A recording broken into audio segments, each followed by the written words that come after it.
analyzing the game. Game plan was great. The players. I would want him to be a runner like Mahomes. The plays. That is a massive, massive mistake. And each The more I other. think about it, the more I'm fine. Zolak and Bertrand, the Sports Hub. Were you more upset that Tracy took you out, or that you pitched? You weren't able to pitch that well again. Que si estabas molesto porque el manager te sacó o porque tú no habías podido lanzar lo bien que tú esperabas lanzar. Bueno, pues no lancé como quería lanzar. Como dije ahorita, no he podido llegar todavía al quinto inning de hacer varios juegos, pues eso es lo que más me enoja conmigo mismo. Yeah, the way that I pitch, like I say, I haven't been able to pitch 5 innings in a few games, so I was very upset with myself. That's Bello. He sucks.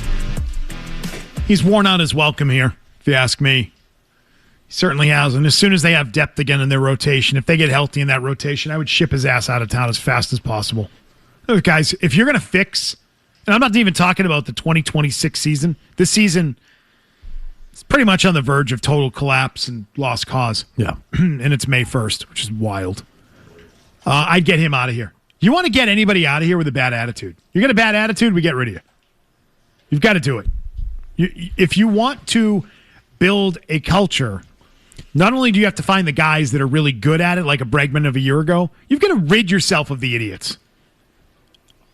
And he's one of them. Dope. Performing the way he did. Difference between watching someone like Peyton Tolley and the energy he brings out there and how it's contagious to everybody versus Brayan Bello when things are going wrong. And this speaks to last year because 24 and 23, we had all these conversations about the bad body language. When things went well last year, it got all cleaned up. The minute things went off the rails this year, he's right back to the same guy who spiked his glove in Chicago. Immature jackass. You don't need this. He's not good enough. Bye. Yeah. See you later. Somebody will take him. You can unload him. I just hope Craig Breslow holds Andrew Bailey to the same kind of, situation that he did Pete Fatsy and Christian Campbell. This was one of the guys you paid, you believed in, you thought he could be something. Well, now, at age 26, he's falling apart out there, and he's not the guy everyone envisioned. Yeah, Bailey's going to get fired eventually, too. It's probably just harder to find a pitching coach this time of year. And if you do have the belief that they're going to turn it around and have a halfway decent record, your pitching has to be a part of it. So it's really probably just not wanting to disrupt the pitchers and their prep and where they're at and the system and all of it. Like, I get it. It's probably all it is. He's going to get fired, too. It took them You don't fire 5 guys on a staff and then don't clean up the rest by the end of the season. Well, I think that's a big part of it is because Andrew Bailey is his guy. They were close friends. That was the person he brought over, the first one. And kind of the whole infrastructure, Chris Holt in the bullpen as well. I do think where they are with Andrew Bailey, it took 10 weeks for them to figure it out last year. You do not have that kind of time. And outside of Bello, they've been pretty good as of late. I'm not saying the whole rotation's in a dire situation, but you need all 5 to be pitching like a top 5 rotation in the league, or else this team has no chance to survive. So Chris Cotillo has the story that last Friday, Alex Cora had a breakfast for the entire team in Baltimore. That's cute. Sounds nice. It was at a place called Miss Shirley's. Ooh. I wonder if we could check the menu there. Eggs Benedict. The same way we could check the menu for Vrabel yesterday. See if I can find something for you. They have good hash. Yeah. He said, but they had their offensive meeting before that series began, and things were, feeling good. They then had 10 hits in the first game, which was a loss on Friday, but they felt like offensively they had started to get some things going. And then on Saturday, they win 17-1. But as he writes, it was too late because the discussions had already started on Friday internally about blowing out the staff. He writes, discussions lasted throughout the day with Breslow, Sam Kennedy, and John Henry weighing their options.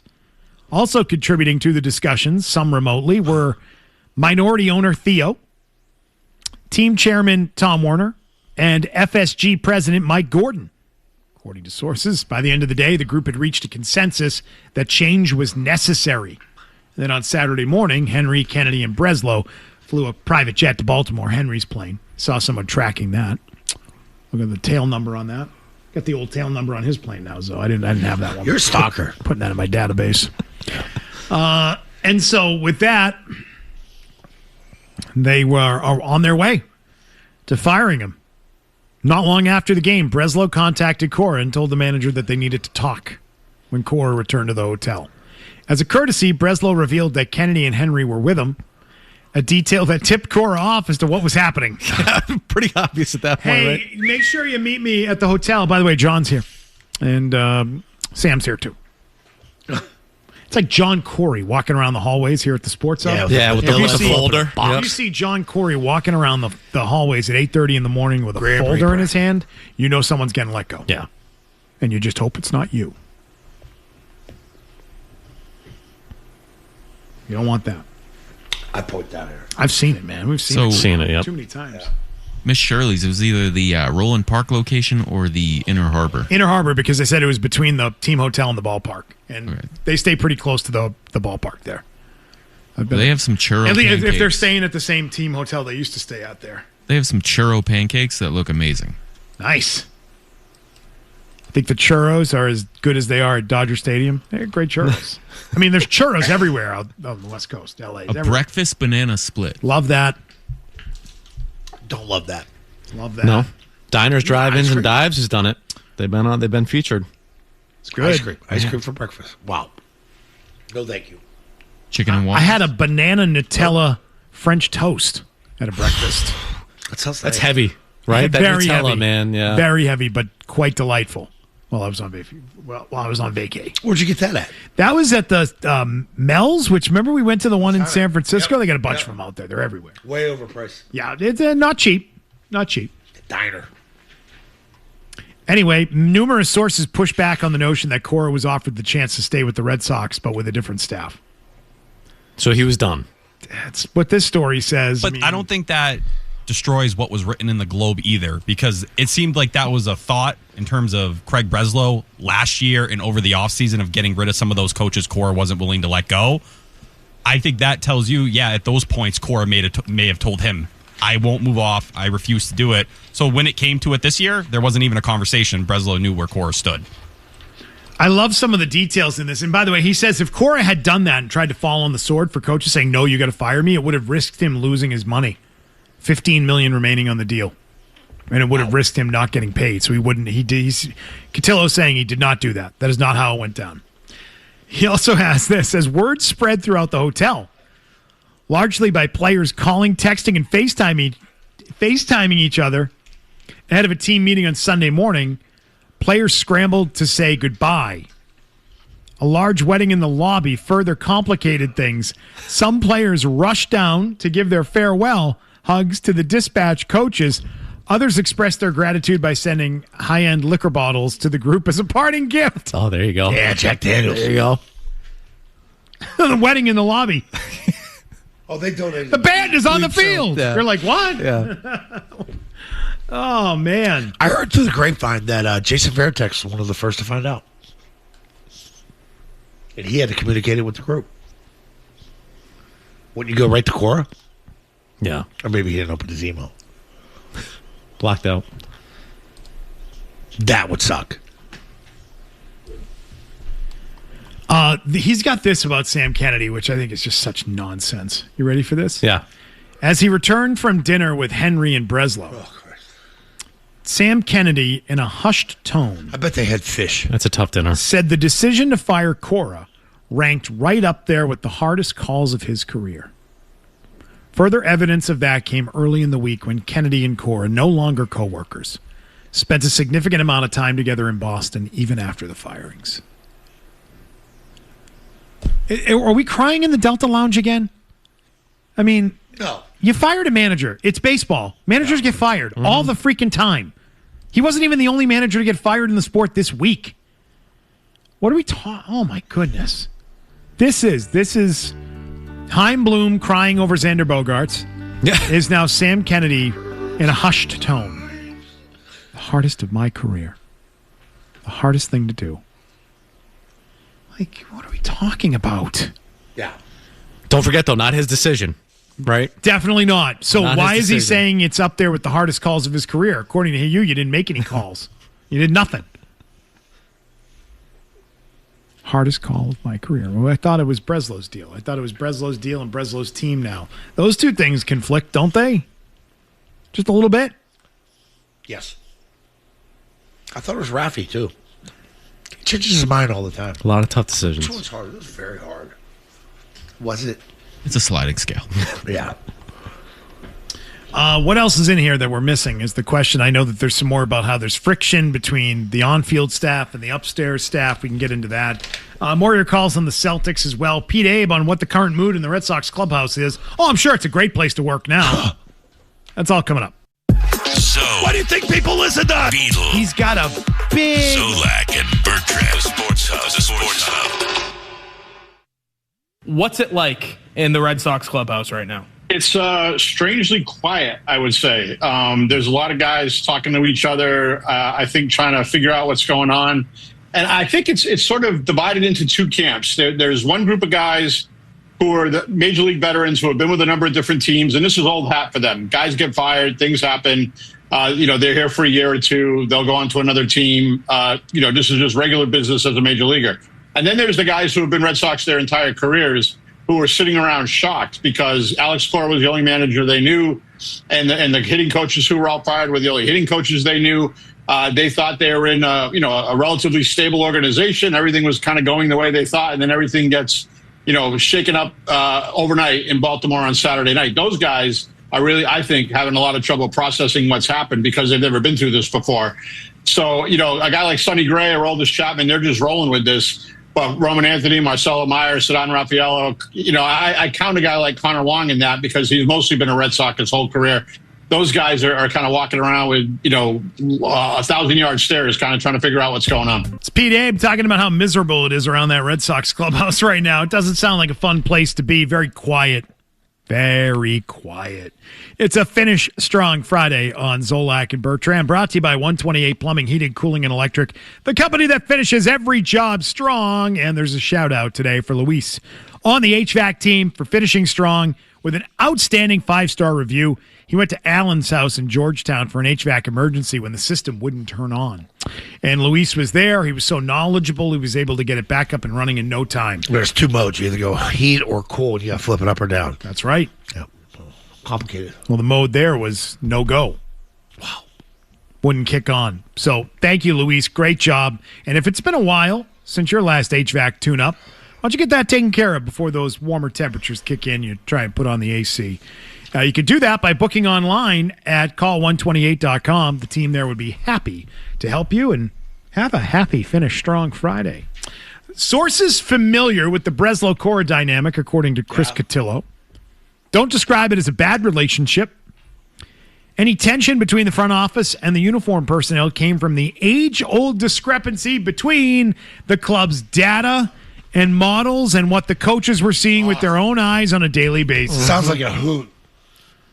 How about the that? whole Driveline coaching staff now. That's what they are. Colin Hetzler, who was down in AAA with Johnny Reyna, those guys were doing full Driveline in AAA. The main guys working with Christian Campbell. Now they'll be up in the big leagues with John Soteropoulos. Reyna's still in AAA, but Hetzler. He writes, and nobody knows any of those names. The impact of Driveline continues to be a hot-button topic in the Red Sox organization. And those on both sides of the debate have only intensified their stances since Saturday. Oh, yay. Breslow is a believer in the data-driven player development organization. Of course he does. Yep. Christian Campbell, he's tremendous. He's a great player. And there's a faction of Red Sox players, former and current, who have expressed that they are against the methods which are used by numerous teams around the league. I wonder how Jim Rice feels about it. Have they asked him? He's laughing his ass off. I should ask Jim Rice how they feel. Told you back. Yep. Told you in the spring. I don't know what to talk about. Veteran players feel that the ability to make in-game adjustments is totally gone with Driveline. It can't be done. That's the flaw. It's a guy at third base with one out. Hey, you need to push the ball to the outfield, to right field. Situational hitting. There's room for both of these to exist. You understand Driveline and biomechanics and making it so guys can be more efficient at the plate and hit the ball harder than ever. There also needs to be coaches that tell you how to win a baseball game. My concern, too, is that you're going to go all in on Driveline when Craig Breslow is here. And then in classic Red Sox fashion, once he's gone after this season, are you going to completely revamp this thing? You should, if you care. What is exactly Driveline? It's the angle? Can you sum up Driveline for Zoe in 30 seconds? Yeah, it's a simple. Talk to me like I'm 5. Yeah, it's a biomechanics lab that focuses on mechanics of pitchers and hitters. Those are the main things. Movements. Kyle Bodie was the one who started it. It started as a pitching thing. Jason Oakart, who is on the hitting side, He led their hitting program at Driveline, spent some time with the Phillies, now runs the Red Sox as the director of hitting. And it's just supposed to maximize how you get to a baseball. The more efficient you are, the higher the exit velocities become. You can do more impact than you could do, call it, 50 years ago, and it's finding the right angles to lift the ball. That's their main thing. But it doesn't teach situational hitting in that exact way, and I think that's where some of the questions start to pop up. It looks good on baseball. It's like in a vacuum. You just do the same thing every time. Well, I don't want to do the same thing every time. I don't want to try and hit the ball out of the ballpark with the runner standing on third. I'm not going to do that here. I want to get that guy home. We saw it in the game. It was 10 days ago. Middlebrooks brought it up. You had runners on second and third, nobody out, strikeout. And it's like, could someone just put the ball in play? Bingo. Just put the ball in play. And by the way, it's not exclusive to the Red Sox. This is a problem that is plaguing the entire sport. It is what it's made the sport at a time when it has more stars than it has had in 25, 30 years. It has made the game incredibly boring because there's not enough action and there are not enough balls in play. And it's a big problem for the sport. Beyond just being a losing club, it's a problem for the clubs that are good and are winning a lot of games. They're many times not a spectacular watch. And the game itself does not play out in an interesting manner because it's strikeouts. Yeah. And it's home runs. And how home runs are great, but it can't be everything.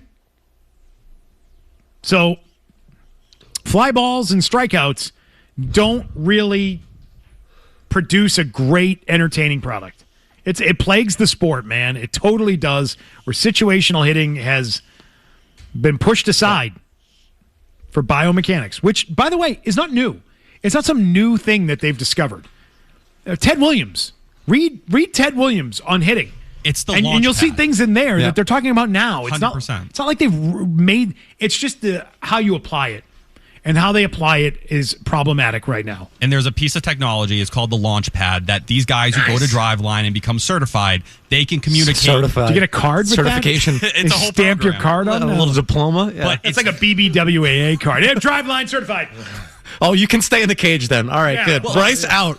Where's your card, Jim Rice? Yeah. In talking to people who have been in that program, they all say, we didn't start as Driveline guys. We were hitting coaches. We did these other things. But you got one of these, man? Huh? You got one of these? But it's just being able to be that middle voice, right? Can you communicate it to the players in a way where if they were in these labs, they wouldn't be able to use the data and understand where they're going? But look at last year. Don't talk to me, all right?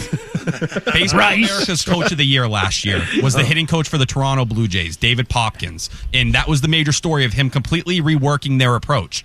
That's a major thing when you look at success in the big leagues. You want to say Driveline doesn't work. Well, the Blue Jays got to the World Series using that. The Dodgers have multiple players on their roster that are Driveline guys. From Mookie to Ohtani to pick whoever your poison is. Max Muncy is a major one. You're talking about superstars. Man, of course. They love Max Muncy out there. Is it Driveline or is it that you got just some damn good players? That's what I'm saying. So we're going to take credit for Shohei Ohtani. I'm with the superstars. Hey, I'm a part-time Dodgers fan now. Did you see that dust up with Muncy last week in San Francisco? That was awesome. That was great. He's the old Madison Bumgarner. Go get the ball out of the water, remember? After he gave up the home. Don't get it. Walk, don't run. Don't run, don't walk. But this is a big battle. So this is a battle internally the same way we battle about it here. Oh, drive, it's not a big deal. No, it clearly is. It's causing fights in the organization as to what the hell they should be doing with it. And Breslow now has more power than he's ever had before. He is firmly in charge of everything going on there. And let's see where it goes, because I think I know where it goes. I think it goes right into the ground, and they're going to be worse than ever. And he's going to be gone at the end of the year. And oh, by the way, there's a lockout coming next year. So perfect time to fire your GM and just be like, the hell with you, get out. Yeah. So Henry's going to fire the GM, and then they're going into a lockout. That's the next 2 years of the Red Sox. They're going to have a historically bad year. Last night, Phil said, will it be the worst Red Sox season of our lifetime, for me and Phil? And I said, it will compete for it. It will. What do you put up, Milliken, in 2012? 12 with Bobby Valentine. What was their record at the end of that year?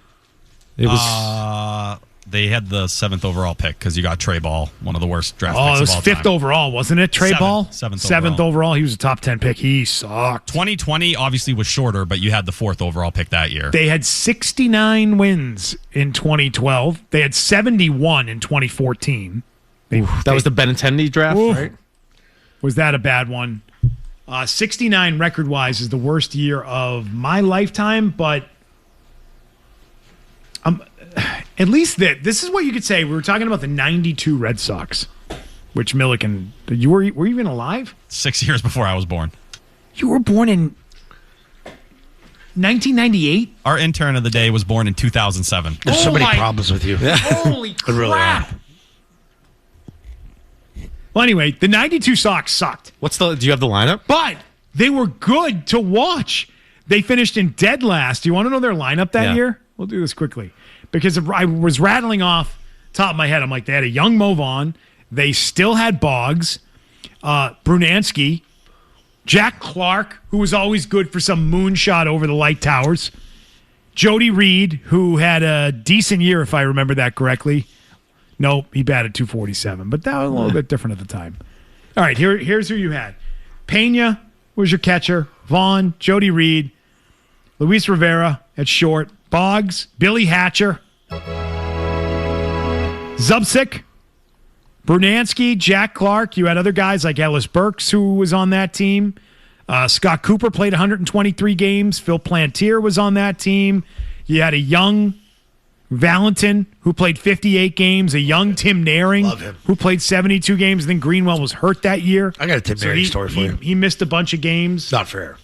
But your pitching rotation was led by Roger Clemens, who had an ERA of 2.41. He finished 3rd in the Cy Young voting. He won 18 games. I know we don't count that. He had a WAR of 8.7. Woo! That'll get you hot and bothered, Milliken. Frank Viola was the second guy in the rotation. I know that he was older at that point. He was in his 30s, but he's decent. Joe Hesketh. That's a name you don't hear very often. John Dobson, Mike Gardner, Jeff Reardon,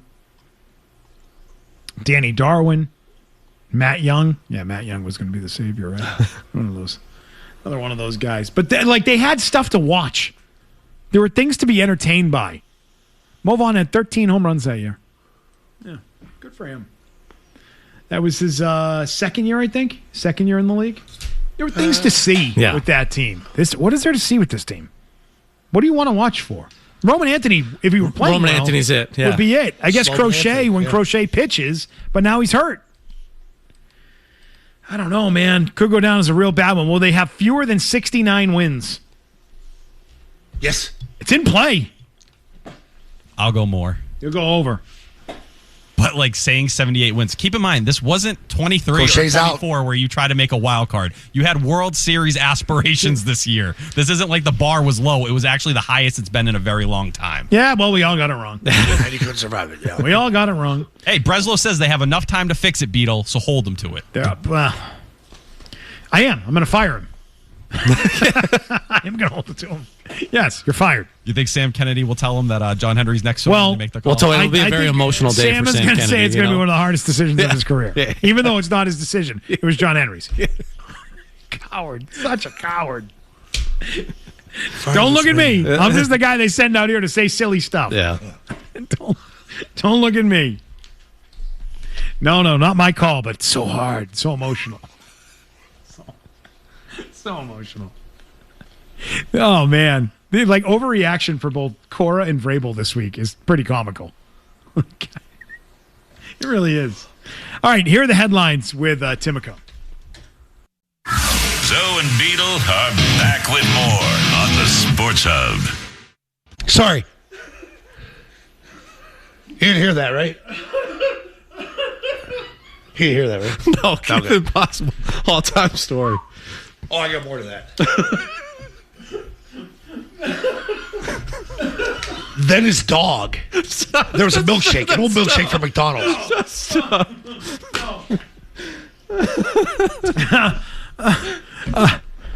I've heard that story before, but it just hits a certain way every time you tell it. You like nachos? Salsa or queso? I go with tahini queso. Oh, I don't know. What did your friend enjoy? 3:30 in the morning, you eat anything. You got that hunger. Oh. Yeah. Welcome back to Zolak and Bertrand. Hello. We've got Revs tickets to give away that we will do Nice. next segment. Make sure you stick around for that for tomorrow's game. Let's take one that's off the board here, something that we typically don't talk about, and we miss our dear friend Ken and Lowell, who would have called this week to tell us who he would have taken in the Derby coming up tomorrow. Here's Pat and Franklin on Derby action. What do you got for us? You got picks, Pat? Oh, I'm deep in the bunker. So I missed a little bit of the early part of the show because I'm assuming everything's depressing the Celtics. It's and the not Sox good. and Yeah, Vrabel it's and not good. Bruins, a little bit of hope. Here we go. All right. Oaks, Kentucky Oaks is the Phillies. Okay. The Derby is the boys. I'm going to give you, Zolak, a $40 bet. Oaks Derby double. 2 horses in the Oaks. Yeah. Prom Queen, number 10, and Counting Stars, number 4. It's a great name, Prom Queen. But that's why I know you'd like it. But it's also with JJ, my favorite jockey, Hall of Famer, on the 10. Next, Derby. Does Baffert have that one? Baffert has a horse that's on my ticket for you. His name is Potenti. All right, so one more time in the Oaks is Prom Queen number 10 and Counting Stars number 4. Number 4. This is Pat and Franklin's picks for the Derby. Okay. Then I'm going to give you 4 horses for the Derby. All right. My favorite is the Puma. I like the Baffert horse, Potenti. And then the Baffert horse lost to a horse named So Happy in the Santa Anita Derby, number 8. So 8, 9, 14. And then I got to put one of the favorites in there, Commandment 6. So it's 2 horses times 4. 6, 2 times 4 is 8. If you do $5 daily double, Oaks Derby double, it's only $40. And you're going to cash in at least $200. Minimum. Okay, give us the 4 horses in the Derby one more time. Puma. The Puma, number 9. Okay. 6, one of the favorites, Commandment. Okay. And then the 2 West Coast shippers, So Happy, number 8, and Baffert Potente, number 14. Okay. All right, we got it. Pat, good luck. Let's lock it up. All right. Enjoy the rest of the day and fire it up. Free picks right there from Pat and Franklin. Harlequin. Yeah, whatever. Miss him. Miss our man Ken and Lowell. Wondering what you guys are thinking about the upcoming Kentucky Derby. There it is. Oh, Jesus. What was the name of the bar? Oh, it was the Kettle. Something. Cappy's Copper Kettle. Copper Kettle, yeah. Yep. Still there, I wonder? Yeah, probably. I'm sure the forklift is still there. I guess Ken used to sit on a forklift out in the parking lot. Yes. Harlequin. You remember you used to call in and talk about, was it Santa Anita? Yep. Where the track was a problem? Hardy How said they he putting had down on bulk the on horses. the horses, yeah. Hardy took that to the extreme when talking about the horses there. The bullet gun. Johnny's in Revere. Hey, Johnny. John, what's going on, guys? What's up? What's up is the Red Sox. They're up tonight, and I think the Red Sox are ruining Roman Anthony by putting him in the leadoff spot. He's not the leadoff hitter. They tell him to go up there, I guess, and look to try to get a walk. It's ruining this kid. He's not Ted Williams. He's not Kyle Yastrzemski. He's not Mike Greenwell. He's Roman Anthony. Belongs somewhere in the 6th or 7th hole, not leading off. They need to make a trade. Breslow needs to make a trade and get some players in here, especially somebody that could be a legitimate leadoff hitter. A legitimate leadoff hitter, not Roman Anthony. Okay. Not Roman Anthony. Understood. He was back in the leadoff spot in the 8-1 loss. Against the Blue Jays. There were a lot of people that thought that was because of a Jarren Duran scratch. No, when they sent the lineup out, they messed it up. They just had the wrong guy, wrong order. They just wrote the wrong guy in? Oh, they mailed it. Oh, my God. We've got a lot of guys learning right now, Beetle. Chad Tracy, you ever been a manager before? Yes. Craig Breslow, did you send down the lineup card to your new manager? Your Yes. puppet? Oh, to the puppet, Yeah. yes. Okay. Understood. Where's Tracy? Is that No, Tracy? No, Chad Tracy. Oh, Chad Tracy. He's the manager of the Red Sox. We have somebody shadowing today. Yeah. Whatever. Whatever. Chad Tracy. Does look a lot like Breslow, though, doesn't he? And there's a resemblance there. That's always fun. Hey, who you're doppelganger of? Oh, I'm Craig Breslow's doppelganger. Congratulations. Another squid. Two squids. Really cool. Good for you. 617-779-0985. We'll give away those Revolution tickets for you to go to the match tomorrow night at Gillette. It's on the way next. Zoe and Beetle are back with more on the Sports Hub. Hottie, you're getting on my nerves. Yeah, 2 more over the weekend, Ken. 2 more over the weekend. Yeah. Yeah, it's number 28 in the last 2 years. 29, and 29 since December. But go ahead. No, but because it's Hottie, he's putting the kibosh. And by the way, why is it Hardy's fault? It's my fault. Why is it Hardy's fault? You hang up on me. I'm not hanging up on you. Hanging up. Hanging up. All right. Frank Stronach sucks. He sucks. He sucks. That's all there is to it. He sucks.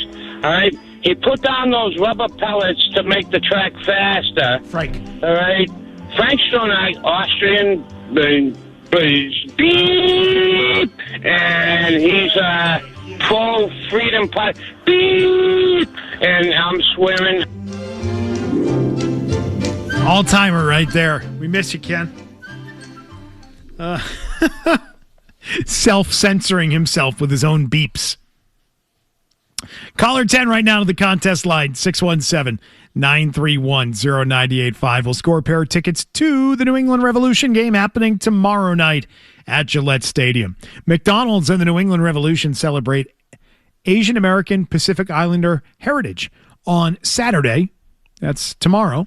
And you can join in on the celebration by getting your tickets now at revolutionsoccer.net. But also, if you're caller 10 right now to the contest line, 617-931-0985, you'll score tickets to the game from the Sports Hub and our friends at the Revs. And don't call the call-in line. Yeah, don't do that. Know what you're going to hear if you called that? Beep. Beep. You're asking. And I'm swearing. And I'm swearing. Zoe, I'm just seeing that Spirit Airlines is in fact going to shut down. Oh, it's a shame. News is broken here in the last hour or so that they are preparing to shut down after being unable to negotiate a deal to get a government bailout. What a shame. Well, they didn't sell enough water. They didn't print enough boarding passes and then charge people. Give you a water McCone, you had to buy it. I stopped doing budget airlines. I flew out of what I tried to fly out of Worcester once. Direct Air. They ran out of gas, man. Airlines shut down. We don't have gas anymore. Wait, we mean Worcester State baseball team, I think, got stuck in Florida. Yeah, yep. So it was a disaster. We can't go anywhere because we have no gas. We have no money. Can't afford gas anymore. We're done. Being stranded on the side of the road. Exactly. Yeah. You got no gas. You can't afford it. It's over. And that was the last time. Ever since then, it's been. You know what? We got to go with Delta. It appears have you flown Breeze yet? No, I have not. Well, I've heard really good things about it. Yeah, one of the co-founders of JetBlue is Breeze started it. Yeah. And people say really good things about it. Spirit, not so much. Crappy everything on Spirit. They're apparently on their way to shutting down. But, I mean, all I could think was, did Vrabel fly Spirit to go to Utah? No. What did he fly? Team plane. It certainly wasn't a private jet hanging out in the public terminal with the people. But it's odd, because he's a spokesperson for... He's a brand ambassador for Magellan Jets. Yeah, you said that like 8 times today. Yeah. Well, he's a lot of content. He's All right, Mike Vrabel, head football coach of the New England Patriots and Magellan Jets ambassador. I need that. Should have booked one. It just sounds classy. Yeah. I was a caddy. I carried golf bags. I was a football player and a football coach. Do we have another piece of content that he posted on the Magellan Jets website? Well, we got this 3-minute video, and then we have another short. Oh, how are we going to get through it all, though? We only have an hour to go. Better get in. It's almost time so, for Coach a Vrabel, headline. are you ready to answer 10 questions with Magellan Jets? Let's do it. What's your go-to in-flight snack? Care to guess? Peanuts. No. He's going to say peanuts. Blue chips. Dottie's flavored pretzels. Pretzels. Huh? A pretzel guy. Okay. Huh, I okay. like pretzels. Flavored pretzels, though. Maybe like a honey mustard flavor or a Tell you what, Gold's pretzels are good. Gold's. Golds. Yeah, all right. What else we got? Any more Who questions? was the funniest teammate you ever had? Oh. Matt Light. Matt Light. Oh, Oh, that boy's ding, out. ding, ding. There you go. Yes. I've not heard these. Attaboy. What's your hidden talent? Oh, jeez. Oh, jeez. Not so hidden anymore. Dottie's flavored pretzels. No. What does he say his hidden talent is? What does he say? I can juggle. Sure can. Been doing it for years.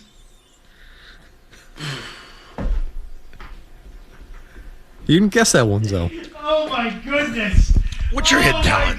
This Don't video finish your is marathons. What's Right your up hidden our talent? alley. I don't have one. So's water's empty. You can't spill it. No, it's not. Is this 10 questions? We should have Hardy do a 10 questions with this, the way he does with Bedard. Okay, what's the next thing? What's your favorite vacation destination? Park City. No, Sedona. Come on. Wherever the next Magellan flight takes me. Oh, well then. Who inspires you? Oh, man. Who you got? I can juggle. He was asked Who who inspires you? Who inspires you? Our players. Good answer. There you Good go. answer, Mike. There you go. I think our players do. Playing or coaching? Oh, Playing. playing. Who would choose coaching over playing? Yeah. Dunkin' order. Go. Yeah. Pass. I go Starbucks. Donuts? Ice Nope. No. Iced coffee, almond milk, forced blender. Force blender. Almond milk. What's with you almond milk people? I tried it, by the way, after I talked about it like a month ago.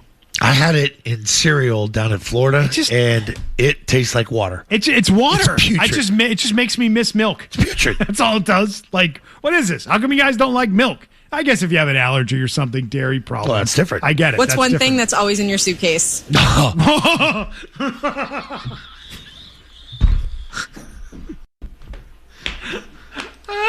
Guess mine. I didn't know. God, no. I'm not guessing that for you. You got 3 guesses. Nope. Not doing that. Dottie's flavored Oh, pretzels. yeah, loads up on pretzels. What's one thing that's always in your suitcase? Probably a vest. That's a good answer. He loves vests. And what's something you could wish you could tell your former self? Oh, Jesus.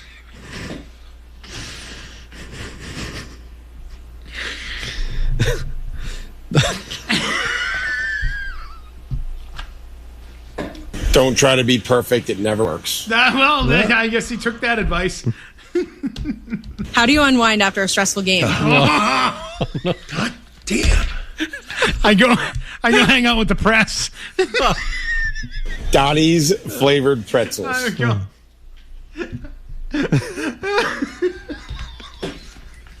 Don't try to be perfect. It never works. Right, we know. Shouldn't have tried to be perfect with that stupid statement. How do you unwind after a stressful game? Hot tub. That I'm still looking to try to figure out. No, still trying to figure that one out. And finally, finish the sentence. Boston sports fans are... A-holes. Stupid. Both of them say stupid. Bunch of a-holes. Loyal, passionate, and knowledgeable. Is that 10? 10 questions. Man. With Rabes. It's part of being a brand ambassador for a private jet company. Huh, he should look into those. You should try that. It'd be a good thing. Where is that card? Where? What? Damn it. I had Miles. I think I have the app. Can you scan the barcode in the app? I got a QR code. Does that work? Here are the headlines. We'll be right back in 90 seconds.